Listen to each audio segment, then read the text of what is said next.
সুধী দর্শক মণ্ডলী, আসসালামু আলাইকুম ওয়া রাহমাতুল্লাহি ওয়া বারাকাত। সুধী দর্শক, মাঝে 2 দিন গ্যাপ দিয়ে আপনাদের সামনে আবারও উপস্থিত হলাম। আজ অত্যন্ত জনগুরুত্বপূর্ণ বিষয় বিধায় আপনাদের সামনে একটি বিষয় নিয়ে হাজির হয়েছি। আজ একটি আন্তর্জাতিক বিষয় নিয়ে আপনাদের সাথে শেয়ার করব, কথা বলবো ভাবছি। আপনারা ইতিমধ্যে জেনেছেন যে সুদান ক্রাইসিস, আফ্রিকা মহাদেশের সবচেয়ে বড় দেশ ছিল একসময় সুদান। কালো মানুষের দেশ, যাদেরকে আমরা ব্ল্যাক বলে থাকি। পাশ্চাত্যে যাদেরকে অত্যন্ত ঘৃণা করা হয়, যদিও ঘৃণা তাদের একটি স্বভাব, কালো মানুষদের প্রতি অনেক দিন থেকে এটি চর্চা করে আসছে তারা, কিন্তু সেখানেও তারা কালোরা অনেক ভালো ভালো জায়গায় প্রতিষ্ঠিত হয়েছে, জায়গা করে নিয়েছে। এমনকি মার্কিন যুক্তরাষ্ট্রে 2জন পররাষ্ট্রমন্ত্রী, কলিন পাওয়েল, কন্ডোলিসা রাইস এবং একজন প্রেসিডেন্ট বারাক হোসেন ওবামা, তারা মার্কিন যুক্তরাষ্ট্রের সম্মানিত বড় বড় পদ অলঙ্কৃত করেছিলেন। যাক, সেদিকে আমি যাচ্ছি না। আমি আজকে সুদান সম্পর্কে কথা বলার জন্য আপনাদের সামনে উপস্থিত হয়েছি। সুদান একটি গর্বিত, ইতিহাস সমৃদ্ধ একটি দেশ, যাদের অত্যন্ত সমৃদ্ধ অতীত ইতিহাস রয়েছে। সেদিকে বিস্তারিত আমি নাই গেলাম, তবে সুদানের নিকট অতীতকালের কিছু জিনিস নিয়ে আমরা কিছু বিষয় নিয়ে আপনাদের সাথে কথা বলবো। সুদান আফ্রিকা মহাদেশের সবচেয়ে বড় দেশ ছিল। মিশরের দক্ষিণে লাল সাগরের পশ্চিম পাড়ে অবস্থিত সুদান বিশাল একটি দেশ, আয়তনে অনেক বড়। বাংলাদেশ থেকে প্রায় 14-15 গুণ বড় হবে সুদান, এমন একটি দেশ। সেই সুদানে গৃহযুদ্ধ চলছে গত কয়েক বছর থেকে অত্যন্ত ভয়াবহ আকারে। যদিও তার পূর্বের অনেক ঘটনা আছে। সুদানে দীর্ঘ সামরিক শাসন বজায় ছিল। একসময় সামরিক অভ্যুত্থানের মাধ্যমে সুদানের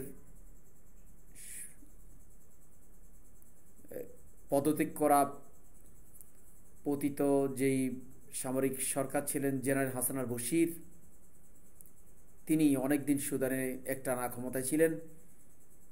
কিন্তু সুদানে দীর্ঘ সময় ক্ষমতা থাকার পরেও সুদানে আসলে কোনো জাতীয় ঐক্য প্রতিষ্ঠিত হয়নি।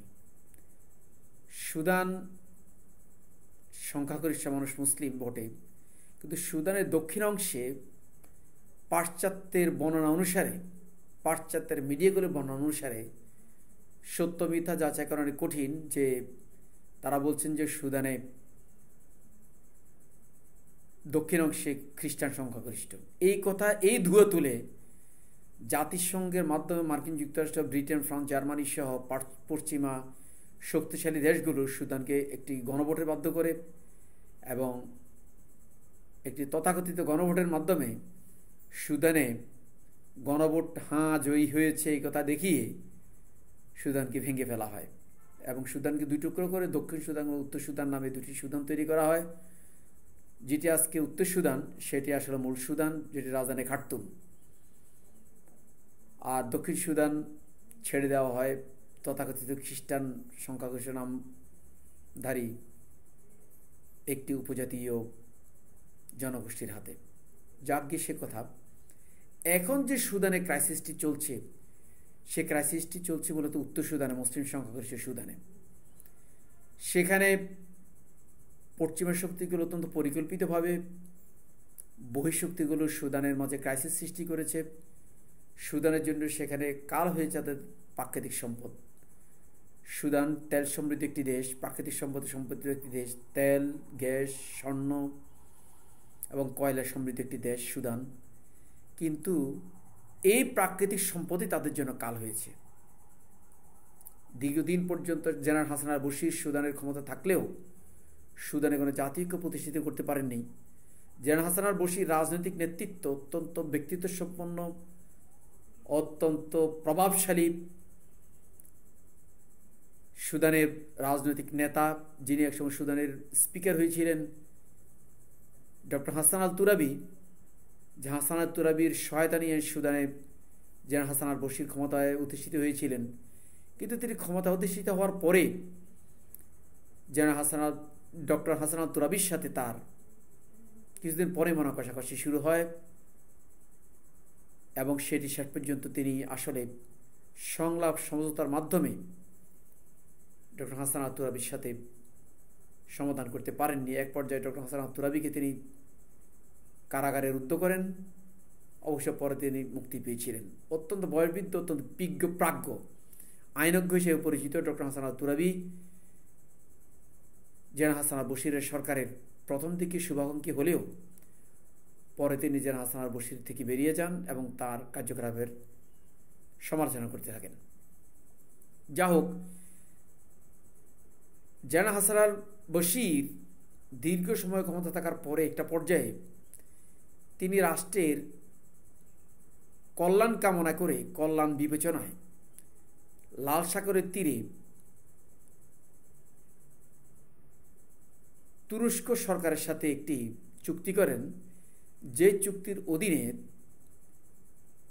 তুরস্ক সরকার সুদানের একটি দ্বীপ ৯৯ বছরের জন্য লিজ পেয়েছিল এবং প্রেসিডেন্ট রজেপ তাইয়িপ এরদোয়ান সরকার ৯৯ বছরের জন্য সে লিজ চুক্তিটি সম্পাদন করেছিলেন। এতে মূলত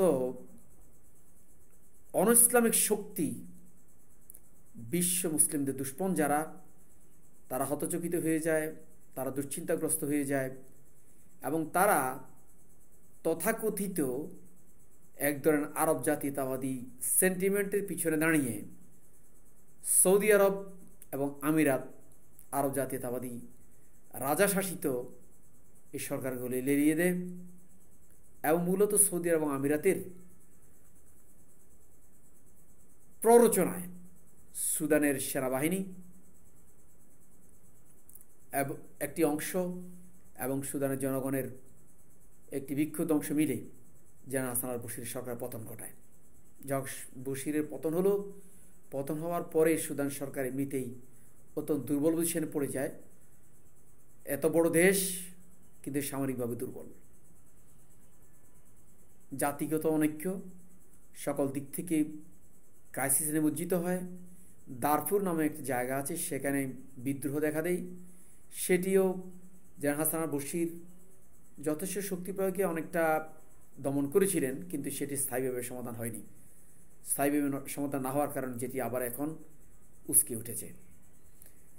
যা হোক, সুদানে বর্তমানে যে ক্রাইসিসটি চলছে সেটি মূলত সুদানের প্রাকৃতিক সম্পদকে নিয়ে। সুদানে প্রচুর স্বর্ণ মজুদ রয়েছে, সে স্বর্ণ নিয়ে কাড়াকাড়ি লেগেছে মূলত আরব আমিরাত এবং সুদান সরকারের মাঝে। সুদানের যে কেন্দ্রীয় সরকার সেটি দুর্বল হলেও কিন্তু তারা আমিরাত সহ যেই পশ্চিমা শক্তিগুলো আমিরাতের মাধ্যমে সুদানের এক ধরনের বিদ্রোহী, এক ধরনের বিচ্ছিন্নতাবাদী বিদ্রোহীদের পিছনে দাঁড়িয়েছে। তারা সুদানের স্বর্ণ লুটপাট করে আমিরাতের মাধ্যমে চীন এবং মার্কিন যুক্তরাষ্ট্র সহ পশ্চিমা দেশগুলো, ফ্রান্স সহ পশ্চিমা উপনিবেশিক শক্তিগুলোর হাতে তুলে দিচ্ছে। এই লুটপাটকে কেন্দ্র করে এখন সুদানে গৃহযুদ্ধ তীব্র আকার ধারণ করেছে। গত সপ্তাহে সুদানে একটি অংশে সুদান কেন্দ্রীয় সরকারের নিয়ন্ত্রণ শিথিল হয়ে যায়। সেখানে আরব আমিরাতের পক্ষপাত দুষ্ট এবং আরব আমিরাতের সহায়তা নিয়ে সুদান বিদ্রোহী গোষ্ঠী গণহত্যা চালাচ্ছে। সেই গণহত্যা এমন আকার ধারণ করেছে যে বলতে, বর্ণনা করতে চোখের পানি ধরে রাখার মতো নয়। মানুষের উপর এমন অত্যাচার করতে পারে, তারা কালো, আবার একই সাথে মুসলিম দাবিদার, আবার একই সাথে একই দেশের অধিবাসী, আরবি ভাষাভাষী। তা সত্ত্বেও শুধুমাত্র অনইসলামিক শক্তির হস্তক্ষেপ এবং ইসলামী ভ্রাতৃত্বের অভাবের কারণে এবং বিভিন্ন আন্তর্জাতিক চক্রান্তের কারণে পড়ে সুদান আজ রক্তাক্ত, অত্যন্ত ভয়াবহ পরিণতিতে পর্যবসিত হয়েছে। তা আমরা যারা দূর দূরান্তে আছি, আমরা যারা বুঝি, চেষ্টা করছি বোঝার জন্যে সুদানের ক্রাইসিস, আমাদের আকুল আবেদন বিশেষ করে বিশ্বশক্তিগুলোর কাছে, তারা যাতে অনতিবিলম্বে সুদানের রক্তপাত বন্ধ করতে এগিয়ে আসেন। বিশেষ করে ওআইসির প্রতি আমাদের উদাত্ত আহ্বান থাকবে, তারা যাতে সুদানের এই গণহত্যা বন্ধে জরুরি পদক্ষেপ গ্রহণ করেন। সাথে সাথে সৌদি আরব সহ প্রভাবশালী মুসলিম দেশগুলোকে এগিয়ে আসতে হবে। তুরস্ক এক্ষেত্রে অত্যন্ত প্রশংসনীয় ভূমিকা পালন করছে। তুরস্ক তার সর্বশক্তি দিয়ে মুসলিম দেশগুলোর মধ্যে শান্তি, শৃঙ্খলা, ঐক্য প্রতিষ্ঠার জন্যে কাজ করে যাচ্ছে। তুরস্কের প্রেসিডেন্ট রজেব তাইয়িপ এরদোয়ান ইতিহাসে সেজন্য স্মরণীয় হয়ে থাকবেন। তিনি অনেক আন্তরিকতার সাথে গাজার পাশে দাঁড়িয়েছেন।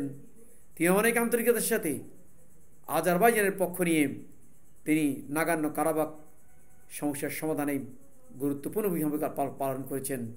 প্রেসিডেন্ট রজেব তাইয়িপ এরদোয়ান তিনি ইউক্রেন সংকটে রাশিয়ার সাথে যুদ্ধ চলছে, তিনি আন্তরিকতার সাথে সেই সমস্যা সমাধানের চেষ্টা করেছেন।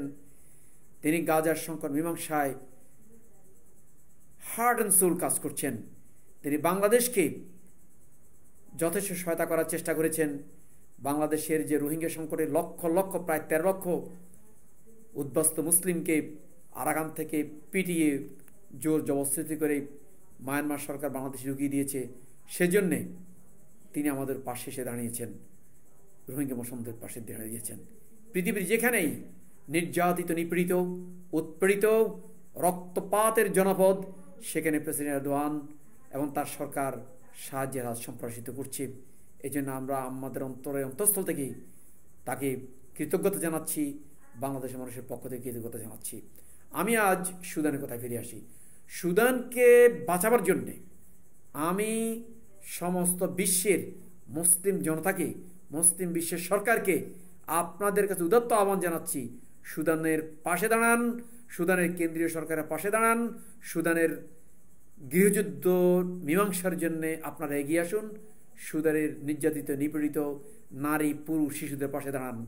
নারীদেরকে ধর্ষণ, নারীদেরকে অত্যাচার থেকে আপনারা রক্ষা করুন, বাঁচান। আপনারা সবাই এগিয়ে আসুন। বিশ্বের মানবতা আজ ধুকে ধুকে সেখানে কাঁদছে।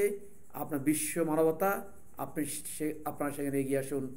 আপনার সুদানের গৃহযুদ্ধ থামান, সুদানের সম্পদ নিয়ে কাড়াকাড়ি বন্ধ করুন, সুদানের জনগণের হাতে সুদানের সম্পদকে থাকতে দিন।